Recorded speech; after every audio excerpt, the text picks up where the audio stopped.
తెలంగాణలో ఉన్న ప్రైవేటు కాలేజీలకు ఫీజు రియంబర్స్మెంట్ పథకం రాష్ట్ర ఆర్థిక భారాన్ని పెంచుతుందని తెలంగాణ విద్యా కమిషన్ ప్రభుత్వం దృష్టికి తీసుకొచ్చింది.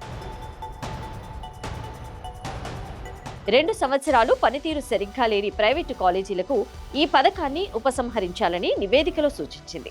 అయితే ఈ నిర్ణయం పేద, బడుగు, బలహీన వర్గాల విద్యార్థుల్లో ఆందోళన కలిగిస్తోంది. ఎందుకంటే ఫీజు రియంబర్స్మెంట్ తీసేస్తే ఆ కాలేజీల్లో చదువుతున్న విద్యార్థులు స్వయంగా ఫీజులు చెల్లించాల్సిన పరిస్థితి వస్తుంది. గమనించాల్సిన విషయం ఏంటంటే ఈ ఫీజు రియంబర్స్మెంట్ పథకాన్ని కాంగ్రెస్ పార్టీకి చెందిన వైఎస్ఆర్ ముఖ్యమంత్రిగా ఉన్నప్పుడు ప్రారంభించారు.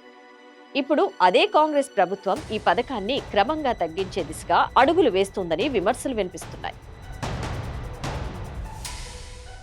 ఇక రాష్ట్రంలో కళాశాలల ప్రమాణాలను పరిశీలించడానికి తెలంగాణ ఎడ్యుకేషన్ స్టాండర్డ్స్ అథారిటీ అనే కొత్త సంస్థను ఏర్పాటు చేయాలని కమిషన్ సూచించింది. ఈ సంస్థ కాలేజీల పనితీరును అంచనా వేసి ప్రమాణాలు తక్కువగా ఉంటే ఆ కాలేజీలకు ఫీజు రియంబర్స్మెంట్ నిలిపివేయాలని సిఫార్సు చేసింది. ఈ నిర్ణయం విద్యార్థుల భవిష్యత్తుపై ఎలాంటి ప్రభావం చూపుతుందో చూడాలి.